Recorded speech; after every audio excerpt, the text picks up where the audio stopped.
Hello everyone, welcome to Vega plus academy. आज हम लोग एग्रीकल्चर चैप्टर के मोस्ट इंपोर्टेंट एमसीक्यूज डिस्कस करेंगे। तो चलिए शुरू करते हैं। फर्स्ट क्वेश्चन है, the fraction of Indians population engaged in agriculture is, यानी इस क्वेश्चन में पूछा जा रहा है भारत की कितनी जनसंख्या एग्रीकल्चर यानी कृषि से जुड़ी है। आपके ऑप्शंस है 1/3, 2/3, 3/4, हाफ। और सही आंसर है आपका बी 2/3। 2/3 जनसंख्या कृषि से जुड़ी है। 2/3 मतलब 66.6%। इतनी जनसंख्या आपकी कृषि से जुड़ी है। बढ़ते हैं आगे। Agriculture lies in which sector of economics. आपके ऑप्शंस हैं primary sector, secondary sector, tertiary sector, none of this. और सही आंसर है आपका A primary sector. Primary sector में एग्रीकल्चर कृषि आता है। प्राइमरी सेक्टर में मेनली आपका एग्रीकल्चर, फॉरेस्ट्री, माइनिंग, फिशरी ये सब आता है। सेकेंडरी सेक्टर में मैन्युफैक्चरिंग इंडस्ट्रीज आता है। टर्शियरी सेक्टर में आपका सर्विस आता है। अगर बात करें जीडीपी में, तो अगर सेशन 1920 का ले ले तो जीडीपी में एग्रीकल्चर का कंट्रीब्यूशन लगभग 20% के आसपास रहा। ये भी याद रखिए। बढ़ते हैं आगे। World food day is celebrated on. World food day कब मनाया जाता है? ऑप्शन है 11 अप्रैल, 16 अक्टूबर, 10 नवंबर, 15 दिसंबर। और सही आंसर है आपका बी 16 अक्टूबर। बढ़ते हैं आगे। Which 5-year plan focused on agriculture. आपके ऑप्शंस हैं 2nd, 3rd, 5th, 7th and the correct answer is C 5th। 5th यानी 5वीं पंचवर्षीय योजना एग्रीकल्चर पे फोकस्ड थी। Next, the green revolution in India was first introduce in which state. Green revolution Bharat के किस राज्य में पहली बार इंट्रोड्यूस की गई? आपके ऑप्शंस है उत्तर प्रदेश, पंजाब, हरियाणा, वेस्ट बंगाल। सही आंसर है आपका बी पंजाब। पंजाब में पहली बार इंट्रोड्यूस की गई ग्रीन रिवॉल्यूशन। अगर आपसे पूछा जाए फादर ऑफ ग्रीन रिवॉल्यूशन, तो इसका आंसर है डॉक्टर MS स्वामीनाथन। इन्हें हम लोग फादर ऑफ ग्रीन रिवॉल्यूशन से जानते हैं। बढ़ते आगे। Which crops are grown with the onset of monsoons and are harvested in the month of September and October. यानी किस क्रॉप्स, किस फसल को हम लोग मॉनसून के समय बोते हैं और सितंबर और अक्टूबर के मंथ में हार्वेस्ट करते हैं यानी कटाई करते हैं। आपके ऑप्शन है rabi, kharif, zaid, none of the above and the correct answer is B kharif. Kharif crop को, खरीफ फसल को हम लोग मानसून के आते ही ग्रोन करना स्टार्ट करते हैं। ये देखिए जैसे ये पिक्चर में दिख रहा है। Which crops are sown in winter from October to December and harvested in summer from April to June? किस क्रॉप, किस फसल को हम लोग अक्टूबर से दिसंबर के बीच में बोते हैं और अप्रैल से जून के बीच में हार्वेस्ट करते हैं यानी कटाई करते हैं? आपके ऑप्शंस है खरीफ, राबी, जायद, नन ऑफ दिस। और सही आंसर है आपका बी राबी। राबी क्रॉप्स को हम लोग अक्टूबर से दिसंबर में बोते हैं और अप्रैल टू जून हार्वेस्ट करते हैं। अगर मेजर क्रॉप पूछ ली जाए राबी का तो वीट होता है। बढ़ते हैं आगे। The third agricultural season between rabi and kharif season during the summer months is. इस क्वेश्चन में पूछा जा रहा है कि राबी और खरीफ सीजन के बीच में जो समय बचता है उसमें कौन सा एग्रीकल्चरल सीजन होता है? आपके ऑप्शंस है खरीफ, राबी, जायद, स्प्रिंग। और सही आंसर आपका सी, जायद। जायद फसल होती है।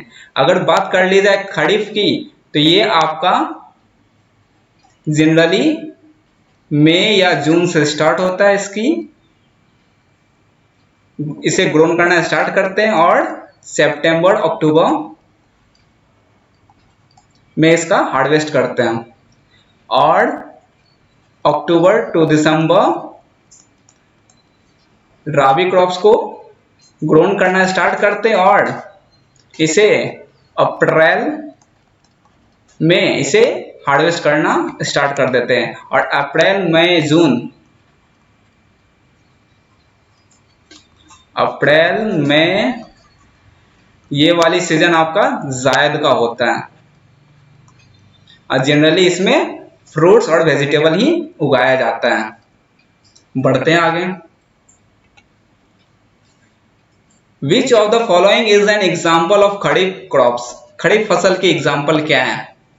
आपके ऑप्शंस हैं rice, maize, cotton, jowar, bajra, moong, jute, groundnut, soybean, wheat, pulses, mustard, gram, barley, peas, watermelon, muskmelon, cucumber, vegetables, fodder crops, none of the above। और सही आंसर आपका ए। इसमें आ जाता है राइस आता है, मेज आता है, cotton, jowar, bajra, moong, jute, groundnut, soybean, ये सभी आपका खरीफ क्रॉप्स का एग्जाम्पल है।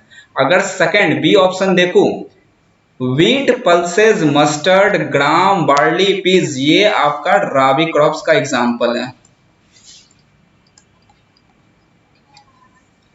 Watermelon, musk melon, cucumber, vegetables, fodder crops, ये सभी आपका जायद फसल यानी जायद क्रॉप्स का एग्जाम्पल है। ये तीनों एग्जाम्पल भी याद रखिए। बढ़ते हैं आगे। Which one of the following describe a system of agriculture where a single crop is grown on a large area? अगर एक सिंगल क्रॉप को अगर बड़े क्षेत्र, बड़े पैमाने पे उगाया जाए, उसे हम क्या कहते हैं? आपके ऑप्शंस है shifting agriculture, plantation agriculture, horticulture, intensive agriculture. और सही है आंसर आपका बी, प्लांटेशन एग्रीकल्चर। इसे हम लोग प्लांटेशन एग्रीकल्चर कहते हैं, जो एक सिंगल क्रॉप बड़े क्षेत्र में उगाया जाता है। अगर इसमें बात कर ले क्या क्या आता है, तो ये भी याद रखिए। इसमें आपका टी आता है, कॉफी आता है, रबड़ आता है, शुगर केन, ये सभी इसका एग्जाम्पल है। बढ़ते हैं आगे। Which one of the following is a leguminous crop? निम्न में से कौन सा लेगुमिनस क्रॉप का एग्जाम्पल है? सबसे पहले लेगुमिनस क्रॉप होता क्या है? लेगुमिनस क्रॉप उसे कहते हैं जो दानेदार फसल होती है। आपके ऑप्शन है बीन्स, पीज, लेंटिल्स, मिलेट, ज्वार, शुगर केन। और सही आंसर आपका ए, बीन्स, पीज और लेंटिल्स को हम लोग लेगुमिनस क्रॉप कहते हैं। ये इसका एग्जाम्पल है। बढ़ते आगे। भूदान ग्राम दान मूवमेंट वाज इनिशिएटेड बाय। आपके ऑप्शंस है जवाहरलाल नेहरू, महात्मा गांधी, बाल गंगाधर तिलक, विनोबा भावे। और सही आंसर आपका डी, विनोबा भावे। बढ़ते हैं आगे। India is the leading producer and exporter of. आपके ऑप्शंस हैं रबड़, शुगर केन, टी, राइस। और सही आंसर आपका सी, टी। भारत टी यानी चाय का लीडिंग प्रोड्यूसर है और ये एक्सपोर्ट भी करता है। आगे बढ़ते हैं। Punjab and Haryana grow rice mainly due to. Punjab और हरियाणा स्टेट राइस क्यों ग्रो कर लेते हैं? आपके ऑप्शंस हैं availability of cheap labour, fertile land, development of transport network, development of canal, irrigation and tube wells. और सही है आंसर आपका D, development of canals, irrigation and tube wells. इसमें से सभी में से सबसे अप्रोप्रिएट आंसर आपका डी है, क्योंकि राइस के लिए हमें क्या चाहिए, स्टैंडिंग वाटर चाहिए, स्टैंडिंग वाटर चाहिए। ये खड़ी क्रॉप होता है और पंजाब और हरियाणा क्षेत्र में इतनी पानी होती नहीं। अगर वहां पे कैनल इरिगेशन सिस्टम अच्छी है तो वहां राइस हो सकता है। बढ़ते हैं आगे। आईकार्ड स्टैंड्स फॉर, आपके ऑप्शंस है international council of aeronautical research, Indian council of agriculture research, Indian council of animal research, international council of agriculture research. और सही आंसर आपका B, Indian council of agriculture research. International मत कर लीजिएगा। बढ़ते हैं आगे। Which of the following states is the leading producer of jute? Jute का लीडिंग प्रोड्यूसर स्टेट कौन सा? महाराष्ट्र, केरल, पंजाब, वेस्ट बंगाल। और सही आंसर आपका डी, वेस्ट बंगाल। वेस्ट बंगाल में सबसे अधिक जूट की उपज होती है। जूट के लिए भी चाहिए आपको अधिक पानी, हाई रेनफॉल चाहिए इसको भी, ठीक है ना। और ये कोस्टल रीजन में ही जनरली होता है। अगर कंट्री में पूछ ली जाए तो इंडिया लीडिंग प्रोड्यूसर है जूट का, और इंडिया को कंपटीशन देता है बांग्लादेश। ये भी याद रखिए। बढ़ते हैं आगे। Which one of the following agriculture is practiced on a small patches of land with the help of primitive tools like hoe and family labor? किस प्रकार की खेती एक छोटे से लैंड पे की जाती है प्रिमिटिव टूल्स के साथ? प्रिमिटिव टूल्स क्या होता है? प्रिमिटिव टूल्स होता है आपका परंपरागत टूल्स, यानी कि जैसे कि कुदाल, ठीक है ना, हल, और उसमें फैमिली लेबर भी मौजूद हो, तो ऐसी कृषि को क्या कहते हैं? आपके ऑप्शंस है primitive subsistence farming, intensive subsistence farming, commercial farming, terrace farming. और सही आंसर आपका ए, प्रिमिटिव सबसिस्टेंस फार्मिंग। बढ़ते हैं आगे। Which one of the following agriculture is practiced in areas of high population pressure on land? High population pressure on land, अगर ये दिख जाए तो याद रखिए ये होता है आपका intensive subsistence farming. B is the correct answer. बढ़ते हैं आगे। The type of farming in which use of higher doses of modern inputs such as HYV seeds, chemical fertilizer, insecticides, pesticides in order to obtain higher productivity। यानी इस question में पूछा जा रहा है अगर हमें हायर प्रोडक्टिविटी चाहिए, अगर अधिक फसल चाहिए, जिसमें हम लोग क्या क्या इस्तेमाल कर रहे हो, HYV seeds, chemical fertilizer, insecticide, pesticides, ये सभी का इस्तेमाल हो रहा हो, साथ में मॉडर्न टेक्नोलॉजी, मॉडर्न इनपुट्स का, ठीक है ना, तो इसे कैसी कृषि कहते हैं? आपके ऑप्शंस हैं primitive subsistence farming, intensive subsistence farming, commercial farming, non commercial farming. और आपका सही आंसर है सी, कमर्शियल फार्मिंग। ऐसी फार्मिंग को कमर्शियल फार्मिंग कहते हैं। बढ़ते हैं आगे। Which type of agriculture is called slash and burn agriculture? आपके ऑप्शंस हैं प्रिमिटिव सबसिस्टेंस, इंटेंसिव सब फार्मिंग, प्लांटेशन, एक्सटेंसिव फार्मिंग। और सही आंसर आपका ए, प्रिमिटिव सबसिस्टेंस फार्मिंग, ठीक है। स्लैश एंड बर्न एग्रीकल्चर आपका प्रिमिटिव सबसिस्टेंस फार्मिंग के अंतर्गत आता है। अगर इसे नॉर्थ ईस्ट में बात कर ली जाए तो इसे जूमिंग कल्टीवेशन से जाना जाता है। ये भी याद रखिए, zooming cultivation north east state में। बढ़ते आगे। What is the right condition for the growth of rice? Rice की अच्छी फसल के लिए उसकी सही कंडीशन क्या है? सही आंसर आपका ए। राइस के लिए हमें हाई टेम्परेचर चाहिए, 25 डिग्री सेल्सियस से ऊपर, हाई ह्यूमिडिटी चाहिए और एनुअल रेनफॉल 100 सेंटीमीटर से ऊपर, अच्छी खासी पानी चाहिए। बढ़ते आगे। What is the right condition for the growth of wheat? Wheat की अच्छी फसल के लिए सही कंडीशन क्या है? और आपका सही आंसर है सी, मॉडरेट टेम्परेचर चाहिए और एनुअल रेनफॉल आपका 50 टू 75 सेंटीमीटर ही चाहिए। बढ़ते हैं आगे। What is the right condition for the growth of मेज? मेज की अच्छी फसल के लिए क्या सही कंडीशन है?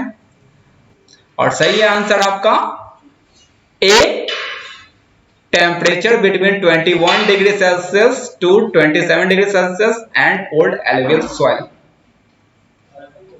बढ़ते हैं आगे। What is the right condition for the growth of sugar cane? और सही आंसर आपका ए, इसके लिए हमें हॉट एंड ह्यूमिड क्लाइमेट चाहिए जो 21 से 27 डिग्री सेल्सियस तक होता है और रेनफॉल हमारा 75 टू 100 सेंटीमीटर तक होता है। बढ़ते हैं आगे। What is the right condition for the growth of natural rubber? Natural rubber के लिए सही कंडीशन क्या है अच्छी फसल के लिए? और सही आंसर आपका ए, इसके लिए हमें क्या चाहिए? मॉइस्ट और ह्यूमिड क्लाइमेट चाहिए और रेनफॉल 200 सेंटीमीटर से ऊपर और टेम्परेचर 25 डिग्री सेल्सियस से ऊपर। ये हमारा राइट कंडीशन है नेचुरल रबर के लिए। अगर बात कर ले लीडिंग प्रोड्यूसर कंट्री की, तो याद रखिए थाईलैंड हमारा लीडिंग प्रोड्यूसर कंट्री है। अगर इंडिया में बात कर ली जाए नेचुरल रबर, तो याद रखिए ये हमारा आंध्र प्रदेश, तेलंगाना और तमिलनाडु के कुछ क्षेत्र में होता है। पढ़ते आगे। What is the rank of India in the world's natural rubber production? आपके ऑप्शन है फर्स्ट, सेकंड, थर्ड, फोर्थ। सही आंसर आपका डी, फोर्थ। इंडिया का रैंक फोर्थ है, फोर्थ पोजीशन पे इंडिया वर्ल्ड के लीडिंग प्रोड्यूसर में। अगर फर्स्ट में बात कर ली जाए तो थाईलैंड है।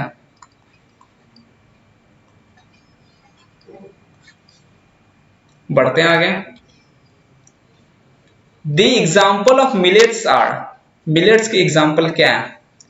Wheat, pulses and gram, vegetable, watermelon and cucumber, rice, maize and cotton, jowar, bajra and ragi. और सही है आंसर आपका डी, ज्वार, बाजरा और रागी। ज्वार, बाजरा, रागी मिलेट्स कहलाता है। अगर हम बाजरा की बात कर ले तो बाजरा के लिए आपको सैंडी सॉइल चाहिए, सैंडी और shallow black soil, black soil चाहिए। राइस, मेज एंड कॉटन ये आपका खरीफ क्रॉप है, ये खरीफ की एग्जांपल है। वेजिटेबल, वाटरमेलन एंड ककम्बर ये आपका जायद की है। व्हीट, पल्सेस एंड ग्राम ये आपका रावी की है। बढ़ते आगे। India is the largest producer as well as the consumer of which crops in the world? आपके ऑप्शंस है pulses, maize, sugar cane, wheat. और सही आंसर आपका ए, पल्सेस। भारत सबसे अधिक पल्सेस प्रोड्यूस करता है और सबसे अधिक कंज्यूम भी करता है। बढ़ते आगे।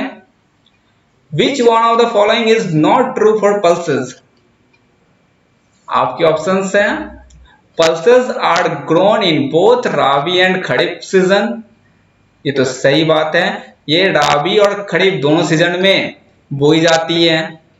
Pulses are leguminous crop, pulses leguminous crop होता है, बिल्कुल होता है। They are grown in rotation with other crops, ये रोटेशन पे भी होता है, तो बिल्कुल होता है। Pulses require intensive irrigation facilities, नहीं ये नहीं होता, इसे उतनी पानी की आवश्यकता नहीं पड़ती। तो आपका डी सही आंसर हो गया। आपको यहाँ पे नॉट ट्रू पूछा जा रहा है। बढ़ते हैं आगे। The major tea producing states are, आपके ऑप्शन है Assam, hills of Darjeeling and Jalpaiguri, Punjab and Haryana, Himachal Pradesh and Jammu Kashmir, Gujarat and Maharashtra. और सही आंसर आपका A, Assam, hills of Darjeeling and Jalpaiguri, ये आपका टी प्रोड्यूसिंग स्टेट है। बढ़ते हैं आगे। Arabica variety of coffee was initially brought to India from which of the following countries? Arabica variety coffee की किस कंट्री से लाई गई भारत में? आपके ऑप्शंस हैं ओमान, यमन, सऊदी अरब, कतर। और सही आंसर आपका बी, ये यमन से लाया गया। और ये आपका कर्नाटक स्टेट में एक हिल्स है, उस पे ये प्लांट किया गया। बढ़ते हैं आगे। As per 2008 India produce what percent of the world's coffee production? आपके ऑप्शन है 2%, 2.4%, 3%, 3.2%। और सही आंसर आपका डी 3.2%। 3.2% प्रोडक्शन करता है इंडिया 2008 के अनुसार। बढ़ते आगे। What percent of our cropped area is covered by oil seeds? आपके ऑप्शंस है 4%, 5%, 10%, 12%। और सही आंसर आपका डी 12%। टोटल क्रॉप्ड एरिया का 12% भाग ऑयल सीड्स कवर्ड करता है। बढ़ते हैं आगे। Which country is the largest producer of oil seeds in the world? आपके ऑप्शन है इंडिया, चाइना, यूएसए, थाईलैंड। और सही आंसर आपका ए, इंडिया। इंडिया आपका लार्जेस्ट ऑयल सीड्स प्रोड्यूसर है पूरे विश्व में। Next. Which country is the largest producer of fruits and vegetable in the world? आपके ऑप्शन है यूएसए, चाइना, ब्राजील, इंडिया। और सही आंसर आपका ए, यूएसए। यूएसए सबसे अधिक फ्रूट और वेजिटेबल प्रोड्यूस करता है पूरे विश्व में। Next. India produces what percentage of the world vegetable? World's vegetable में इंडिया कितनी प्रतिशत प्रोड्यूस करती है वेजिटेबल को? आपके ऑप्शंस हैं 10%, 11%, 13%, 15%। और सही आंसर आपका सी, 13%। 13% इंडिया प्रोड्यूस करती है वेजिटेबल को टोटल वेजिटेबल प्रोडक्शन में। बढ़ते हैं आगे। Which of the following crops is used both as a food and as a fodder? आपके ऑप्शंस हैं ज्वार, व्हीट, राइस, मेज। और सही है आंसर आपका डी, मेज। मेज हमारा फूड और फोडर दोनों तरीके से इस्तेमाल होता है। फोडर का मतलब होता है चारा, जो जानवरों को खिलाते हैं। बढ़ते हैं आगे। Which one of the following is announced by the government in support of a crop? फसल के सपोर्ट में गवर्नमेंट, सरकार क्या अनाउंस करती है? Maximum support price, minimum support price, moderate support price, influential support price. और सही आंसर आपका बी, मिनिमम सपोर्ट प्राइस, जिसे एमएसपी कहते हैं। ये गवर्नमेंट अनाउंस करती है। बढ़ते हैं आगे। मैच द फॉलोइंग, मैच करना है। चलिए मैच करते हैं। एक तरफ आपका क्रॉप्स दे रखा है, दूसरी तरफ लीडिंग प्रोड्यूसर स्टेट्स। फर्स्ट में आपका पैडी है, तो पैडी के लिए तो पानी चाहिए, तो ये आपका वेस्ट बंगाल हो गया, ये leading producer state. Wheat, wheat के लिए उत्तर प्रदेश। ग्राउंडनट, ग्राउंडनट के लिए गुजरात जाना जाता है। टी, टी के लिए none other than Assam. Coffee, coffee के लिए कर्नाटक। ज्यूट, ज्यूट के लिए आपका again West Bengal. Sugar cane, sugar cane के लिए उत्तर प्रदेश वापस। स्पाइसेस, स्पाइसेस के लिए आपका केरला जाना जाता है। ये आपका सही मैच है। बढ़ते आगे, मैच द फॉलोइंग, मैच करना है। चलिए मैच करते हैं। एक तरफ क्रॉप दे रखा है, दूसरी तरफ लार्जेस्ट प्रोड्यूसर कंट्री। पिछले क्वेश्चन में आपका स्टेट दे रखा था, इस क्वेश्चन में कंट्री दे रखा है। अगर बात कर ली जाए व्हीट, राइस, कॉटन, सिल्क, ये चारों कंबाइंड का, तो ये आपका चाइना लार्जेस्ट प्रोड्यूसर कंट्री है। व्हीट, राइस, कॉटन, सिल्क, ये सभी का लार्जेस्ट प्रोड्यूसर कंट्री चाइना है। मेज, फ्रूट एंड वेजिटेबल, ये तीनों की बात कर ली जाए, मेज, फ्रूट एंड वेजिटेबल, इसका यूएसए है। लास्ट में jute, oil seeds, pulses, millets, इन चारों का बात कर ली जाए, लार्जेस्ट प्रोड्यूसर कंट्री इंडिया है। ये ऐसे याद रखिए। बढ़ते हैं आगे। Which of the following are the two important wheat growing zone in India? दो महत्वपूर्ण व्हीट ग्रोइंग जोन कौन सी है भारत में? आपके ऑप्शंस हैं Ganga Satluj plain in north east and black soil region of the Deccan, Ganga Brahmaputra plain and black soil region of the Deccan, Ganga and Indus plain region, Ganga and Godavari plain region. और सही answer आपका A, Ganga Satluj plain in the north east and black soil region of the Deccan. बढ़ते हैं आगे। Match the following, match करना है। एक तरफ आपका स्टडी नेम दे रखा है, दूसरी तरफ किस फील्ड में है। तो फर्स्ट है आपका पोमोलॉजी। तो पोमोलॉजी स्टडी कहा जाता है फ्रूट का, फ्रूट की स्टडी को हम लोग पोमोलॉजी कहते हैं। सेरिकल्चर, सेरिकल्चर होता है आपका rearing of silk worm. Apiculture, apiculture study होता है हनी बी का। पीसीकल्चर, पीसीकल्चर होता है आपका स्टडी ऑफ फिश। ये सही मैच है। बढ़ते हैं आगे। FCI स्टैंड्स फॉर, आपके ऑप्शंस हैं food corporation of India, food consumption of India, forest conservation of India, food contribution institution. और सही आंसर आपका ए, फूड कॉर्पोरेशन ऑफ इंडिया कहते हैं FCI को,